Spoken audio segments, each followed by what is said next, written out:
Aristotelis yra pasakęs: Platonas mano draugas, bet tiesa man brangesnė. Šis teiginys pabrėžia, kad mokslinėje veikloje tiesa svarbiau už asmeninius ryšius ir pripažintų asmenų teiginius. Kuris iš toliau pateiktų mokslinės etikos principų geriausiai atspindi šią mintį? Tai atsakant į šį klausimą, ar ne, tai svarbiausia sakinio dalis yra ši. Ir atsakymas yra: mokslininkas gali skelbti savo idėjas, neatsižvelgdamas į autoritetų nuomonę. Galilėjo Galilėjus, atlikdamas mintinį eksperimentą, įsivaizduodamas rutulį riedantį paviršiumi be trinties, suformavo svarbų fizikos dėsnį. Šių dėsnių jis paneigė Aristotelio idėją, kad kūnas savaime sustoja, jeigu jo neveikia jėga. Šis dėsnis vėliau tapo vienu iš Niutono dėsnių pagrindų, kurį fizikos dėsnį suformulavo Galilėjus. Tai inercijos dėsnį. Sujunkite linijomis tinkamus kairėje ir dešinėje pateiktus fizikinius terminus. Tai fizikinis dydis yra medžiagos kiekis, matavimo prietaisas yra multimetras ir matavimo vienetas yra tesla. Pabaikite teiginį, kad būtų suformuluota svarbiausia priežastis, kodėl reikia tinkamai tvarkyti elektroninės įrangos atliekas. Yra 4 variantai ir kadangi mums reikia svarbiausios priežasties, tai pasirinksime pirmą atsakymą. Ir galutinis atsakymas yra: tinkamas elektroninės įrangos atliekų tvarkymas mažina poreikį iš žemės išgauti ribotus ir brangius išteklius. Sveikatos specialistai rekomenduoja kasdien nueiti 10 000 žingsnių. Kiek laiko tai užtruktų žmogui, jeigu jo žingsnio ilgis lygus 40 cm, o ėjimo greitis yra 4,5 km/h. Skaičiavimus pradėsime nuo to, kad suskaičiuosim visą nueitą kelią. Tai 10 000 žingsnių padauginti iš 40 cm arba 0,4 metro, gausime 4000 metrų, juos paversim į 4 kilometrus. Norint sužinoti visą laiką, turime padalinti visą kelią iš greičio. Tai 4 km padalinam iš 4,5 km/h, gauname 0,88 ir taip toliau valandos. Šį skaičių paverskime į minutes. Kad tą padarytume, reikia padauginti iš 60 minučių ir gauname 53,3 minutės. Taigi pasirenkame 53,3 minutės atsakymą. Grafike pavaizduota 2 vienodų taškinių elektros krūvių elektrostatinės sąveikos jėgos F priklausomybė nuo atstumo R tarp krūvių. Remdamiesi grafikų duomenimis ir Kulono dėsniu apskaičiuokite elektros krūvio modulį. Tai duotas ta konstanta ir grafikas. Gerai, čia šiek tiek reikės paskaičiuoti. Jėga yra konstanta, krūvis 1 padauginti iš krūvio 2 padalinta iš R kvadrato. Tai mūsų ta minimoji jėga yra šioje ašyje, R yra šioje ašyje, o krūvis 1 yra toks pats, koks krūvis 2 ir tiesiog tai vadinsim krūviu. Tuomet galim formulę užsirašyti taip, šiek tiek paprasčiau ir išsireikšti krūvio kvadratą. Tačiau mes ieškom ne krūvio kvadrato, o krūvio modulio. Taigi ištraukiame šaknį ir gaunam galutinę formulę būtent tokią. Dabar konstantą turime iš sąlygos, o F ir R turime rasti kreivėje. Tai kad tą galėtume padaryti, turime identifikuoti kokį nors patogų tašką, ar ne? Tai bet kuris tiktų taškas, tačiau mums reikia kokio nors patogaus, kad būtų kuo tikslesnis. Šis taškas tinka, F būtų 90 Newtono, šis taškas taip pat tiktų ir šis taškas tikrai tiktų. Tai patogumo dėliai pasirinkime paskutinį tašką. Jame yra F lygų 10 Newtonų, o R yra 0,3 metro. Įsistatome šiuos skaičius į šią formulę ir gaunam tokį darinį. Ką čia galim padaryti? Tai visų pirma galime pasižiūrėti, ar ne, kaip dingsta vienetai. Čia yra trupmena po trupmena, tai reiškia, kad kyla į viršų su tuo pačiu ženklu. Ir gauname tokią. Dabar 9 ir 0,009 galime suprastinti. Čia gausim 10 minus trečiuoju. O šią dalį galime perkelti į viršų, tik tai pasikeis ženklas. Iš 9 į minus 9.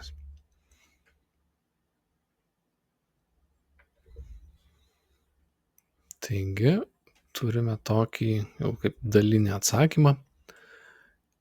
Iš kulonų kvadratų ištraukę šaknį gausim kulonus, o 10 minus 12 ištraukę šaknį gausim 10 minus 6.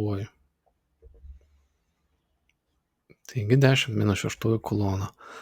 10 minus 6 dar galima užrašyti kaip mikro. Taigi atsakymas 1 mikrokulonas. Taigi, viską įsprendę, galim užrašyti, kad čia yra 1 mikrokulonas. Energiją taupančios liuminescencinės lemputės vardinė galia yra 11 vatų. Lemputės skleidžiamos šviesos galia 9 vatai, o šilumos galia 2 vatai.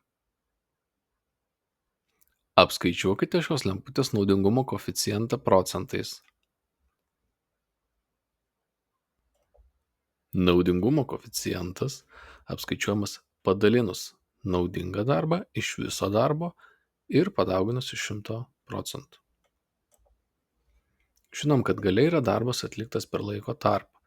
Kadangi tiek naudingas darbas, tiek visas darbas yra atliktas per tą patį laiko tarpą, išspręstinę laiką, gauname tiesiog naudingos galios santykių su visa galia ir padauginame iš 100%. Gaunam 82%.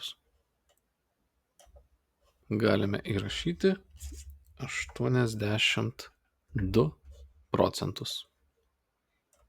3 vienodos masės, bet skirtingų elektros krūvių dalelės tokiu pačiu greičiu įlekia į vienalytį magnetinį lauką. Šio lauko magnetinės indukcijos vektorius nukreiptas nuo stebėtojo statmenai paveikslo plokštumai. Paveiksle pavaizduotos ir skaičiais pažymėtos šių dalelių judėjimo trajektorijos ir judėjimo kryptys. Kuri dalelė yra elektriškai neutrali? Tai būtent ta dalelė, kurios neveikia magnetinis laukas. Tai yra antroji dalelė. Kurią dalelę veikia mažiausia Lorenco jėga, kai ji nelygi nuliui. Tiek pirma, tiek trečia dalelės nukrypsta. Skiriasi tik jų nukrypimo spindulys. Kuo didesnis nukrypimo spindulys, tuo silpnesnė Lorenco jėga. Kurios dalelės elektros krūvis yra teigiamasis? Tai tiesiog pritaikom dešinės rankos taisyklę ir matome, kad pirmos dalelės krūvis yra teigiamas. Mokiniai analizuodami grafiką, kuriame parodyta, kiek vidutinė Žemės paviršiaus temperatūra skyrėsi nuo vidurkio, padaro išvadas. Kuri išvada suformuota tiksliausiai? 0 yra vidurkis. Ir kaip matom, maždaug nuo 1900 metų pradžios ten šiek tiek artėja link to vidurkio ir po to tolsta nuo vidurkio link šilumos. Taigi, kaip matom, augo ta temperatūra. Taigi, atsakymas tinkamiausias būtų pirmas. Kodėl ne paskutinis? Todėl, kad čia rašo kilimas prasidėjo 80-ais, nors jis jau anksčiau vyko. Čia rašo, kad 40-ais, tačiau jis vyko jau čia. Čia rašoma, kad temperatūra mažėjo, nors ji nemažėjo, ji didėjo. Taigi atsakymas numeris 1. Atliekant eksperimentą, į 2 vienodas stiklines įpilama karšto vandens. Viena stiklinė apvyniojama karštame vandenyje su drėkintu popieriumi. Stebima, kad šlapiu popieriumi apvyniotoje stiklinėje vanduo atvėsta greičiau negu kitoje stiklinėje. Dėl kurio fizikinio reiškinio vanduo šlapiu popieriumi apvyniotoje stiklinėje atvėso greičiau. Tai yra geras vandens garavimo pavyzdys, kad vanduo garuotų, jis turi iš kažkur paimti šilumą. Paveiksle pavaizduotas idealiųjų dujų būsenos kitimo grafikas. Remdamiesi juo apskaičiuokite, koks darbas atliekamas suspaudžiant dujas iš būsenos R į būseną P. Tai matom, kad būsenoje R dujų tūris yra 5 kubiniai metrai, o slėgis yra 1 × 10⁵ paskalio. Dujos suspaudžiamos į būseną P, tūris 2 kubiniai metrai ir slėgis tas pats 1 × 10⁵ paskalio. Iš formulių lapo galim susirasti darbo formulę, kuri tinka esant pastoviam slėgiui. Pastovusis slėgis yra 10⁵ paskalio, o tūrio pokytis yra galutinis tūris minus pradinis tūris. Tai galutinis tūris buvo 2 kubiniai metrai, o pradinis buvo 5 kubiniai metrai. Gauname -3 kubinio metro. Įsistatę į formulę, sudauginam slėgį su tūrio pokyčiu ir gaunam darbo modulį 3 × 10⁵ džiaulio. Taigi, atsakymas 3 × 10⁵ džiaulio. Šiuolaikiniame pasaulyje vis svarbesni tampa atsinaujinantys energijos ištekliai – saulės, vėjo, vandens energija. Hidroelektrinėse vandens srauto energija paverčiama elektros energija. Įrengiant šias elektrines svarbus veiksniai yra aukščio skirtumas, sukeliantis slėgio pokytį, ir vandens nuotėkis kubiniais metrais per sekundę. Lentelėje išvardintos kelios Lietuvoje veikiančios mažosios hidroelektrinės ir nurodyti jų parametrai. Kuri iš šių hidroelektrinių pagamins daugiausia elektros energijos, jeigu visų jų techninės sąlygos yra vienodos? Kadangi visos jų techninės sąlygos yra vienodos, realiai energija priklausys nuo aukščio skirtumo ir vandens nuotėkio. Tiesiogiai priklausys. Kuo didesnis aukščio skirtumas, tuo didesnė energija, ir kuo didesnis vandens nuotėkis, tuo didesnė energija.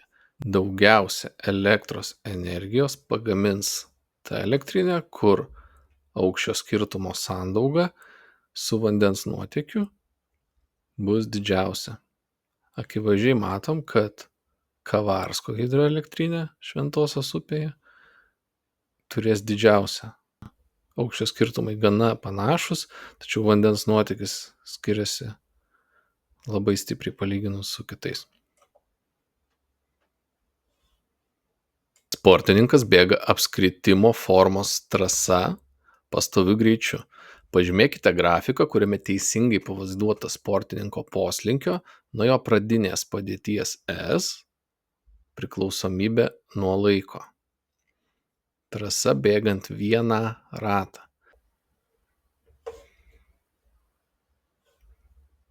Tiesė netinka, nes tai reikštų, kad sportininkas nebegrįžo į pradinę padėtį.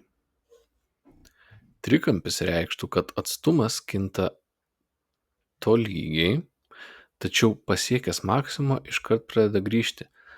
Tai tarsi bėgtų tiesiai, apsisuktų iškart ir grįžtų atgal. Ši kreivė sudaro įspūdį, kad buvo judama iš pradžių lėčiau, o po to greičiau, arba kažkokia kitokia trajektorija nei apskritimas. Na ir ši kreivė panašiausiai judėjimo apskritimo.